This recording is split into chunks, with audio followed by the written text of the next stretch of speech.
Nice little coughing fit. Okay, here we are, the Monday Movie Club. Today we're continuing with our project for 2022, which is we picking movies that we think the others should be watching. I'm Frank Gaffney. Here with me is Amy Goldman, Joel Fenster, Mark Wotitz-Gartner, Annie King with her tousled hair look, and our guest, Jeff Pliskin. You know, we're rotating guests. Today's movie is Mildred Pierce, Joan Crawford, 1945. It was my selection, quite frankly, because it was the next movie on the Franken list. So I'm killing birds right now. And I know the group decided that we would only do 6 because it gets a little unwieldy with more people.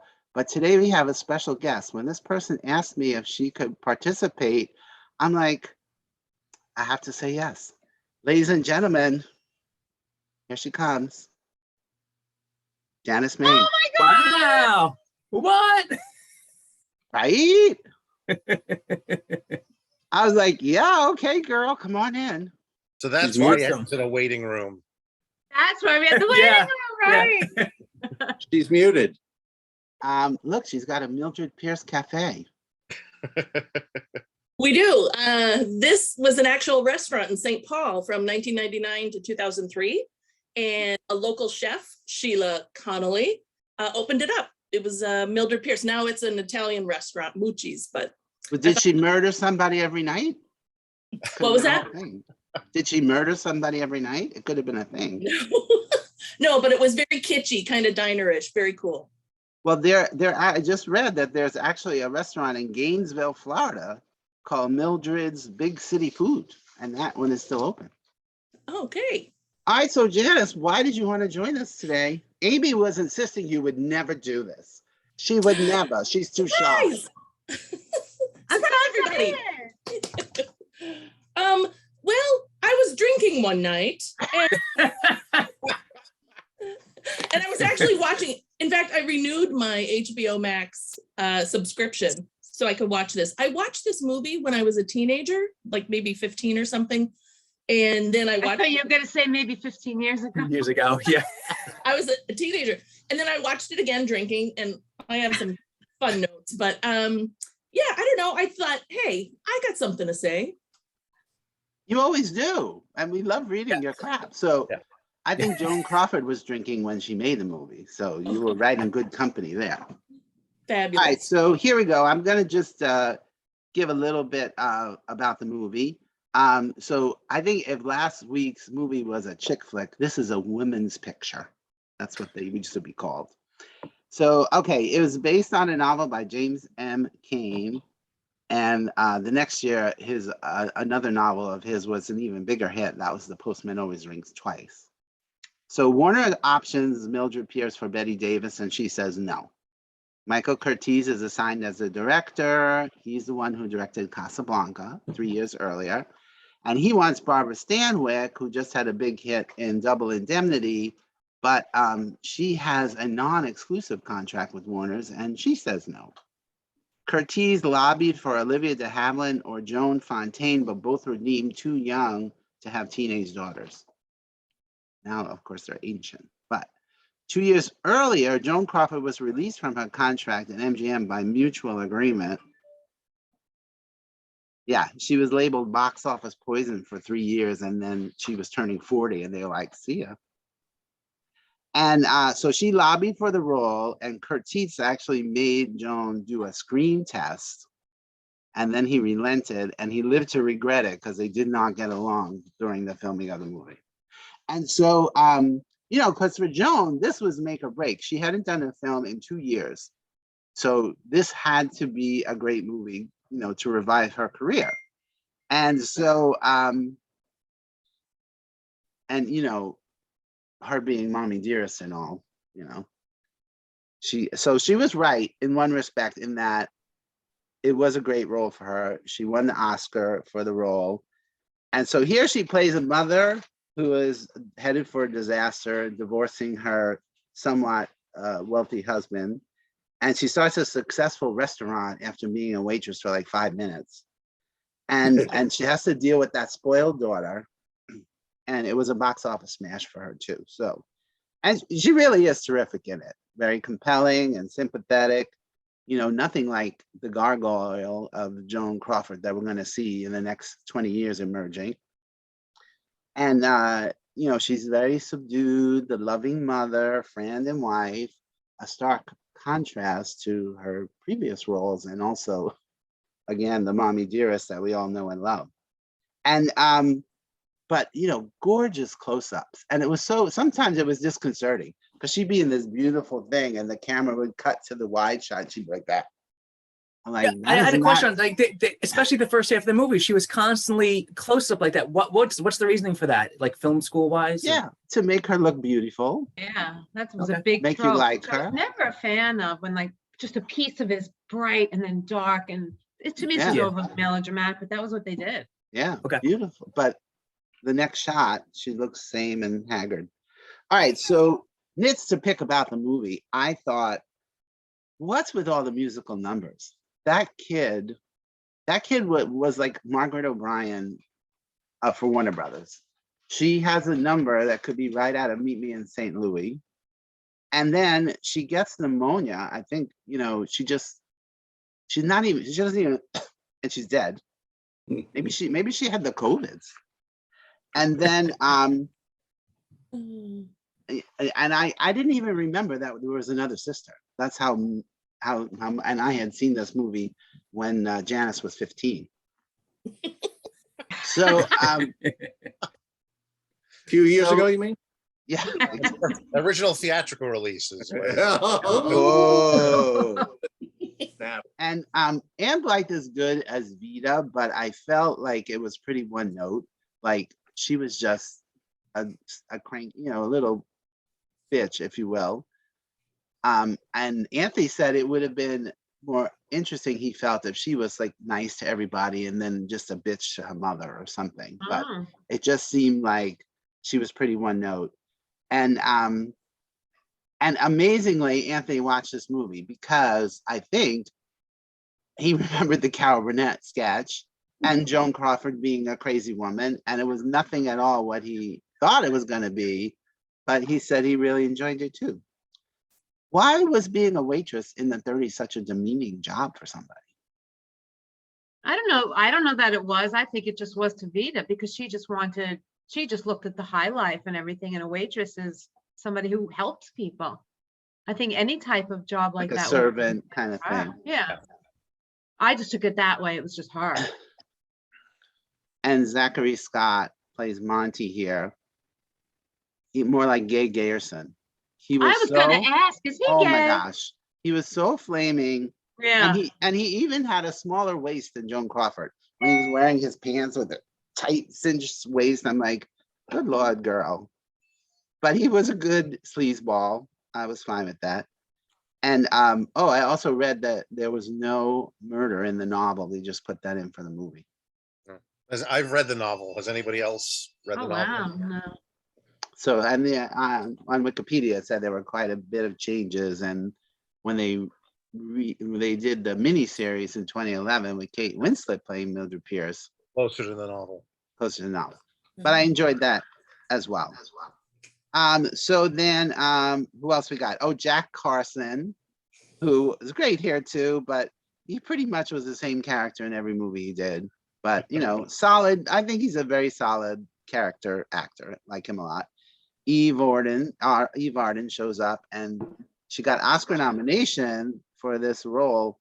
It, you know, for me, it's her usual, you know, wisecracking broad kind of role, and she's, you know, certainly one of the best at it. But in the very beginning of the movie, it seemed like she didn't even know Mildred when they were in the police station, and then it turns out they were best friends. Like, that was weird. Anyway, so I really enjoyed it. Again, like I said, I hadn't seen it in I don't know how many years, but I thought it was really good, really well done, except for the, you know, get rid of those musical numbers, please. And so I'm going with 3.5 stars on this one. I really enjoyed it. Glad I picked it. Got to watch it again and see Joan Crawford really in a different light for me. I was like, wow, she really could act, or at least once she did. That's my guess. All right, Jeffrey, what'd you think? I enjoyed it. I had never seen this original version of it. I saw the HBO film, which it was a long time since I saw that. The murder, there was no murder in that one, in the HBO one. I didn't think so, Oh. because I was very, very surprised. It starts, because this starts out with this rosebud moment, where he just sort of says, Yes. Or Sunset Boulevard. yeah. So when I saw that, I said, boy, this is a murder story. I was surprised to see that. But I mean, I have, some picky criticisms of it. I mean, it's of that genre. And you mentioned Double Indemnity before, where the dialogue is just so fast. And, it's like the words are coming out of their mouth before they could even have formulated the thought of what they were trying to say. So it was just, that sort of film noirs, very, very quick patter. I found that a little disconcerting, but it is of that period of time when that's how they directed the dialogue in films. I thought the performances were good, if a little two-dimensional at times. But no, the story held my interest. I noticed, but it's kind of like the Marx Brothers. They had to insert a couple of musical numbers in their films also that seemed very superfluous. Didn't really bother me that much, but no, it held my interest. You could kind of see it coming. You knew that the daughter was going to be implicated, at the end, and that there was going to be some romantic attraction, with the daughter. But no, I enjoyed it. Give it 3.25 stars. It was funny when Vita Vita Vegemin slaps Mildred and she like threw herself at the stairs. Right. I'm like, calm down, woman. She's gonna slap you that hard. That was a good slap. That was a good slap. Annie, what'd you think? Had you seen it before? Nope, this is my first time. It's not my kind of thing. I've never, I don't think I've seen anything before 1970, but I'm with you on that. Yeah. yeah, so I watched it. It was interesting. My notes were like all the mirror shots. I noticed so much being done through the mirrors and the dark. Again, I like how another film noir device, yeah. like the blinds across the face thing. Yeah. I liked the flashback, and I was like, oh, now I get the story, Right. kind of thing. So I like that. Yeah, but quite frankly, when they bring her in to question her about what just happened, and she tells this 2-hour story, I'd be like, oh my God, get to the point. I would have killed her. Like, shut the fuck up. 2 hours of telling me the story. Did you kill him or not? That's all I need to know. Yeah, I mean, I guess they knew already, and they were just letting her babble on to tell the story or something. But it was fine. I watched it. I didn't hate it. So, it's just not my type of thing. So 3 stars for me. All right. Mark, I feel like we won you over with this one, though. Oh, yeah. I liked it better than I expected to. That doesn't mean I loved it. Did Danielle watch it with you or no? No. Yeah, she had even less interest than I did. I think I'm aligned with Annie on this. As you guys all know, I don't really watch a lot of older movies. So I didn't hate it. I really didn't. Let's see, my favorite was Kay, and then they killed her off, which really pissed me off. And I read up on her on IMDb. That actress who played the little sister, she actually died early, tragically in real life too, which is a shame. Also from pneumonia? No, she was in a coma for like 22 years after a really bad car accident. Really? And in her like 30s, and then she died when she was like 59 or 60 or something like that. But the last 22 years didn't count. I mean, she was just lying in a coma the whole time. So wow.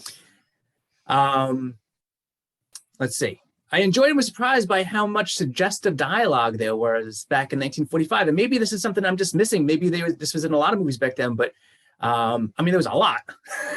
It was very obvious to me, a lot of that stuff. And Ida, who was another favorite of mine, she had my favorite line, leave something on me, I might catch cold, which it's great. Like instead of this way of saying, stop undressing me with your eyes. It was just a lot of that, and I enjoyed that. I hated Vita. I think you're supposed to, obviously, but I also just the whole storyline of how her mom is so blinded and how loves her, but pretty much did not do the same for her other daughter, right? So they even said it to you. They even told you, like, Kay is the better daughter. I mean, anyway, I just not a fan of that. Even after she, obviously, she didn't just kill someone. She wasn't upset if she killed, Daddy. She was upset that Mom wasn't going to lie for her. So I mean, that's a psychopath. That's someone who just doesn't care. Yeah, this is someone who. No remorse. Yeah, exactly. Anthony has a comment though. Go ahead. That's because she was a lesbian. Okay. So lesbians are murderers? No, the whole thing. Really, she was like, I don't like to wear a dress, and I should have been born a boy. So she had to die because she was a lesbian. That's how they did it in the 40s. Yeah. Okay. Gotcha. Okay. What else? I hated how they made the black maid speak, but I guess that was just a sign of the times. Oh my gosh, that is Prissy from Gone with the Wind. That was her voice. That was her actual voice. Yeah. Oh. Yeah. Okay. He talked. I meant to mention that also. She did not get a screen credit for that performance. I saw that. Saw that. That's She was just happy to be working. Yeah, it's pretty amazing. Yeah. But I hated her. Just the voice drove me insane. Yeah, and she charged him time and a half. So So there's that. He was And smart. that's an inside joke to our 3 viewers. Yeah. The last thing I'll say is that I guess I really am colorblind because it was like halfway through the movie and I was like, oh, this is in black and white. So He kept trying to adjust his television. yeah, like what's wrong with this? It's kind of off a little bit. Anyway, that's it for me. I give it 2.5 stars, it's that to me that's as much as you're going to get from me on a movie like this. That's a positive star rating. yeah, for me, 2.5 stars is didn't hate it, didn't love it. I'm never watching it again. Bingo. I'm fine with that. Janice, you kind of perked up with the suggestive dialogue. Well, yes, I did. First, yes, because I was drinking, but this is when I messaged Frank and I said, that guy, and I called him Kelly because I couldn't remember his name, but Wally, I said, Jesus Christ, he reminds me of Mark. I did associate a little, yeah. He could pound him. Do you want me to give my review now? Or Yes, please. Yes, it's your turn. So again, as I was saying, I was having a little bit of wine and I was all excited to see Eve Arden. I love her. I think she's so cool. She has such a unique, identifiable voice. And I mean, just look at her, that tall body, that sharp wit, that sharp tongue. I thought she was so cool. And as I'm taking my notes, I'm like, Ava Gardner is in this movie. And I'm like, here. I go back to my notes and I go, Jesus Christ, that's not Ava Gardner. That's Eva Arden. Drinking, a little bit of drinking. So, and like Jeff, I right away noticed it kind of had that start out like Citizen Kane, where you mention one word and then you go back and retell the story to find out what happened up to that moment. And as I'm taking notes watching the movie, so when Wally is at the house, after Mildred leaves him there to find the dead body, who can't get out of a house? Who can't? Oh yeah. Every door was locked from both sides. It was so weird. Yeah, That it was was so very dumb. weird. And Like, what I was like, loved- did she lock him in so he? Yeah, I'm glad you mentioned that. so Yeah, crazy. she did. But I love how he's finally gets out of the house and he starts running and the cops, boom, boom, boom. They just start shooting. Yeah. He's just walking out of a house. Okay, great. Yeah, I mean that's the cops today in any major city, isn't it? Yeah. Well, They see a history person running, repeating you pull itself. out the gun and you shoot Yeah, it. you just shoot at them and then ask questions. yes, exactly. Say, I don't know, did you guys notice this? Was this something with my cable or what? But while Mildred was in the police station and, just things were happening around her and she was just all like, oh my God, what's happening? What's going on? There were extraneous noises that were amplified and there were voices Yes. of others had like an echo effect. Yes. Was that And I deliberate thought it in was this my movie? TV and then it stopped. Yeah, it was just, and I wondered if, I don't know if that was done on purpose in the movie just to help convey Mildred's state of mind or her like fear and kind of shock. And I don't know. Was that your second reaction after thinking your cable was on the fritz? Yes. Then that was deliberate. I thought it was deliberate, but I wasn't sure if it was just my cable or what, but okay. No, because I definitely heard echoing in the voices. There's a tendency in the film noir genre to go in directions like that with Yeah. with things. So To be in there. I would have corked the wine at that point. Just kept going, made it more interesting. Well, Vita was just something else, wasn't she? She was, you should see my notes, all exclamation points. I've got emojis with eyes like this and loved it. You got to know Vita enough that when Mildred comes to slap her, she gives her the double slap. Did you catch that? I loved it. I have exclamation points all over that. Yeah, you had to cheer when that happened. That was the whole point. One thing, I had PTSD during this movie, and it wasn't the drinking, but when Mildred and Monty go swimming, first of all, she puts on that swimming cap. We had to wear those in high school in physical education when we had swimming. And then the second thing I had PTSD over was Monty's bathing suit. Do not show me a man in 1945 in a skin tight little boxer boy bathing shorts. Oh, that was so gross. Again, the gay boy was like, I can get a slim type one.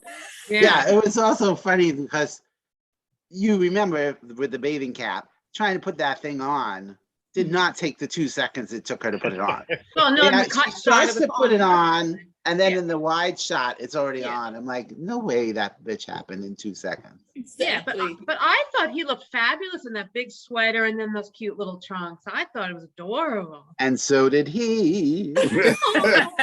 Oh, Wait, hold on. Which was Monty the first or second husband? He's the one who got murdered. the tall, rich one. Okay, well, everyone was tall in the movie. I looked it up. He was 6'1". The guy who was hitting on her the whole time was 6'2". And Tarzan, her first husband, was 6'3". Oh shit, he came across taller to me.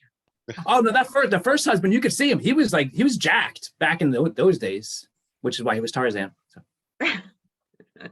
Vita was just crazy, shocking, horrible in this movie. Again, what? Oh my God.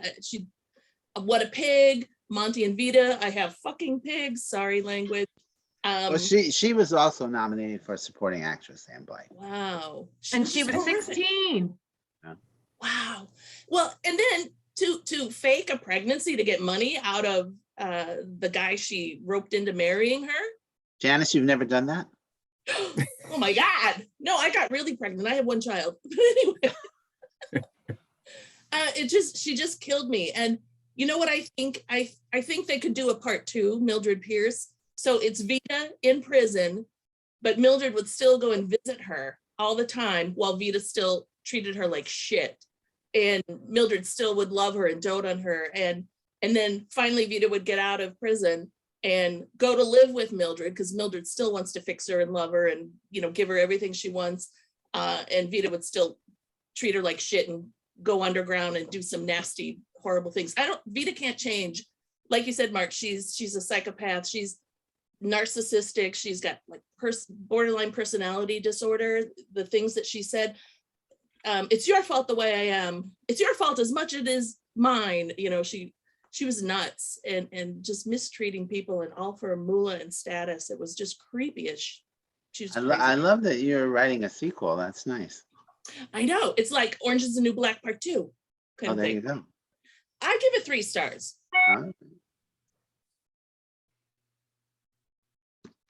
All right, 3 stars from Janice. All right, who's left? Amy Goldman. And Joel. I like Joel to bring up the rear because he is such an ass. Fine with that. Wow. I was surprised that I never saw this movie. I thought I did because All right, so did everybody watch the Carol Burnett? Yeah, I watched it today after. And I remember like every minute of it when she threw the gun down. I was born a child in a small town. And I love you, Mommy. I'd seen it so many times, but not in like 25 years. So that was my only knowledge of Mildred Pierce growing up. And I assumed I had watched it, but I didn't remember a single bit of it. So I guess I didn't. And it was so fun watching Mildred Pierce now, having seen the movie. So I whatever. I was very surprised at Joan Crawford. I thought she did such a good job, and she didn't do that overly melodramaticness that they did in the 40s. I just thought she was terrific. And like Annie, this is not the kind of movie I run out to see. And another reason why I thought I saw was because in the early 90s or late 80s, I decided to start watching all these classic movies that I had never seen. And I was really enjoying what I watched, but I think I only watched like 3 or 4 movies. So I feel like I do need to go back and watch them. I should watch the Franken list, really. Thank you very much. Yes, you should. Seriously, they're all there. They're all there. And Speaking of, quite frankly, then it would become the Amy Goldman list. right, exactly.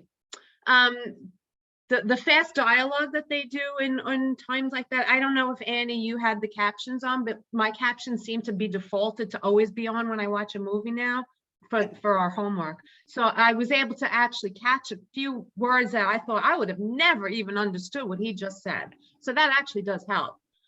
And I love the whole idea of the movie being told in flashback until we get to today. We've seen that before, but I love that.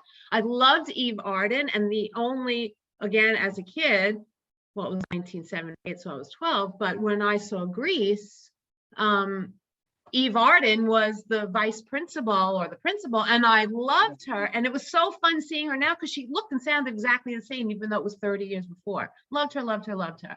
Anyway, I did find it very odd. My final thing I'll say, the relationship between Mildred and Vida, it was just like, Mildred, give it up. Why do you care anymore? It was just too much. Enough already. And she was so nasty. Every time she was on screen, I'm like, here we go. She's just going to be such a bitch. And it was hard to watch somebody treat her like that. But that being said, I'm going to agree with Frank and give it 3.5 stars.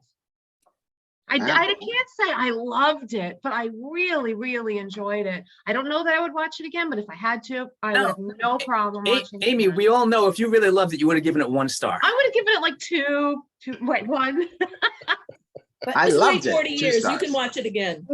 Amy, all I was thinking watching it was all the smoking. Like, oh my God. Oh, I did think that too. I did. I'm like, oh, here we go. And the lighting, the matches on the wall and on the shoes. Oh, yeah. It really did make smoking look so cool. I was like, I need a cigarette. I love the lighter on the desk where you just you pull up the match and it just Yeah.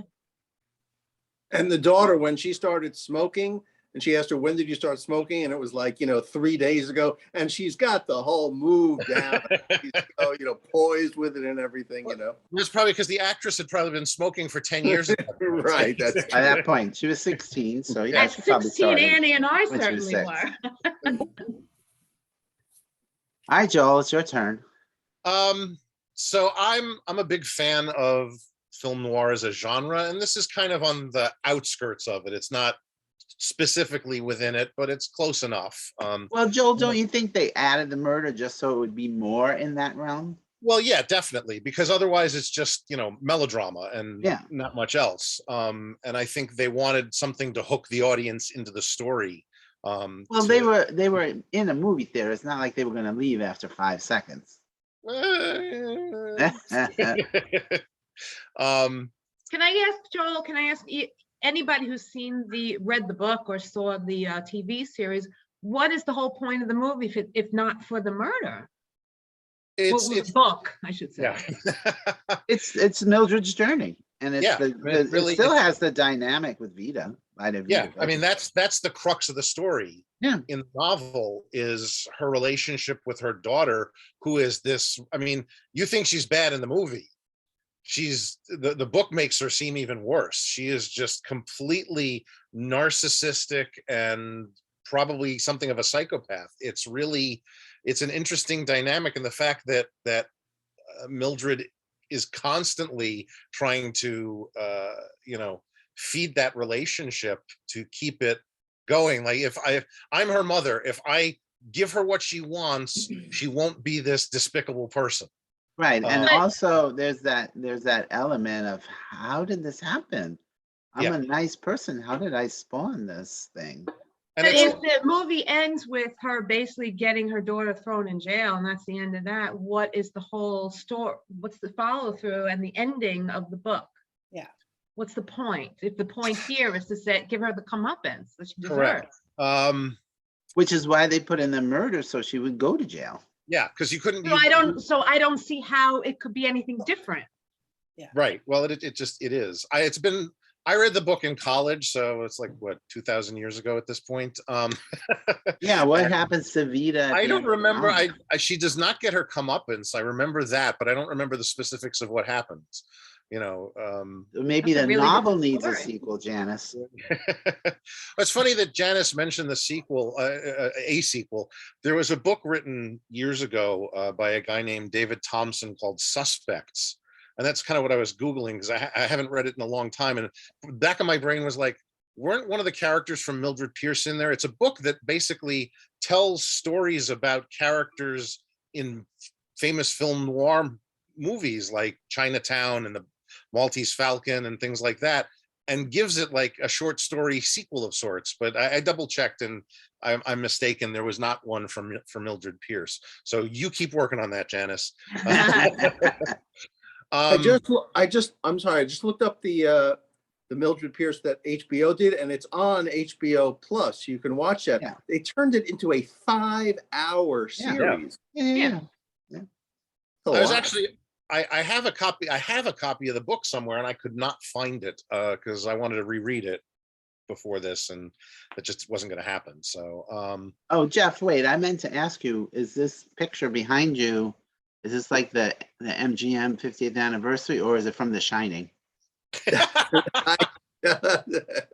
I just Googled Oscar Awards audience, and I just took the Oh. oldest. All right. Joan's not there, though. I wouldn't she's know. right there, all the way in the back, right? Oh, she wasn't at the ceremony. No, All right, Joel. where was Let's, this is a genre that I really enjoy, and not just thematically but also cinematically, because it a lot of the visual tropes come out of German Expressionism, which is something I love looking at. When Michael Curtiz came to America in the mid-20s, he was being an a German established, himself.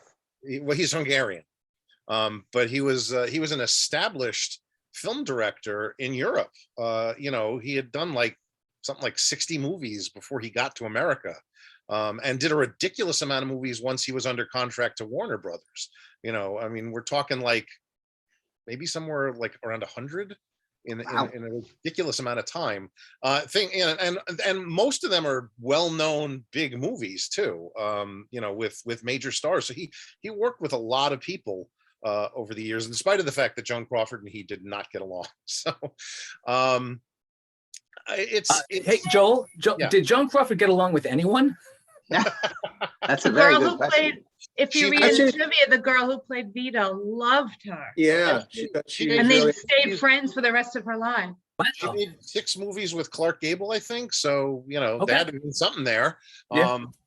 And I think people tend to forget that. We have this image of Joan Crawford from Faye Dunaway's performance in Mommy Dearest. And I think that's unfortunate because she's a really good actress. When you go back to not just this, but her early days at MGM, she had a range that, I think people don't realize or expect or understand at this point.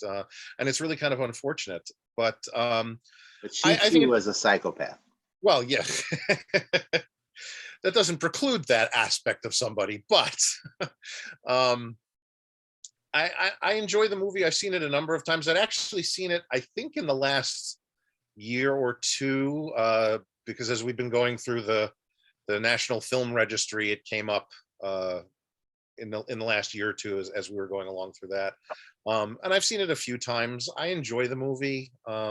It's a good piece of cinema. It's a good piece of film noir. It has flaws, but I think the flaws are of the time. I'm going to go with Frank and Amy and give it 3.5 stars. So Yeah, I mean, the funny thing was at the beginning of the movie, and she's like wandering aimlessly. She's going to jump off a bridge. I'm like, what? What is going on right now? And you expected, Clarence the Angel to stop her. Yes. It was like, Not a cop banging on the railing with Yeah. a nightstick. Well, that's who Clarence was before he died. he was a cop. The cop that. I wanted to ask the group a question because a lot of the comments that I read about the conflicts that Joan Crawford had were about her wardrobe, and that she did a lot to try to be over glamorize the wardrobe. Even the items that she wore, they put padding in on them, and so I wasn't bothered. I mean, she became a well-to-do owner of this chain of restaurants, and she was making good money. Did anybody else feel that it was off-putting how she was Well, I dressed? mean, certainly when, right at the beginning with that big mink and the hat, it was like a little much for, for anybody in the 1940s. But again, Yeah. that's also a trope of the genre. Yeah. You look at these, femme fatales essentially. Not that she Yeah. quite falls into that category, but they're dressed to the hilt, and they've got the shoulder pads and the mink and the hat and the put Yeah, yeah, together. yeah.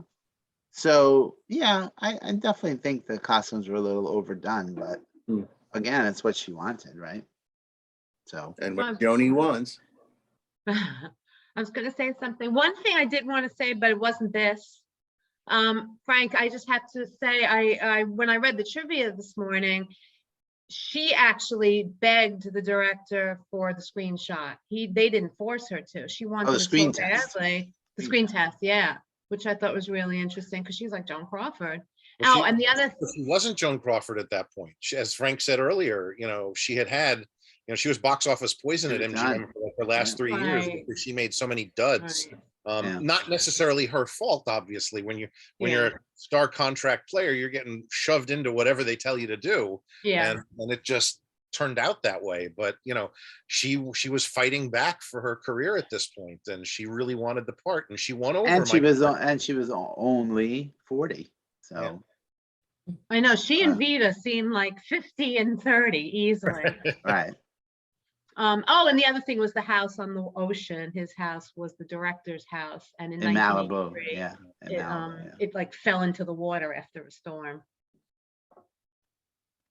That's all. All right, cool. So thank you all for indulging me and watching my next movie from the Franken list. Next Monday, since it's going to be Valentine's Day, we are going to watch a rom-com, if you will, that Annie selected called Pretty Woman. You might have heard of it. Wait, we're back to Never Annie saw it. already. That's like Yeah, 2 I think in a it's two. row. Some of us have zero. Well, I did change the list, and then you mentioned that we were actually supposed to watch a different movie this week that was Amy's choice, but somebody mentioned Mildred Pierce. I'm like, okay, fine, we'll watch that first, and then Amy will be the week after. Wait, was Amy's choice Sophie's choice, or are those two different things? She did have a very hard time picking between movies, so maybe it was. I did make changes. She did. All right, so that if you want to catch up to Pretty Woman, it's available on Peacock. I think Joel is one of the few subscribers to Peacock, and Not anymore. so that's on there if you want to watch it before next week. Thank you for being here. I'm Frank Gaffney. Hey, watch a movie. And also with you.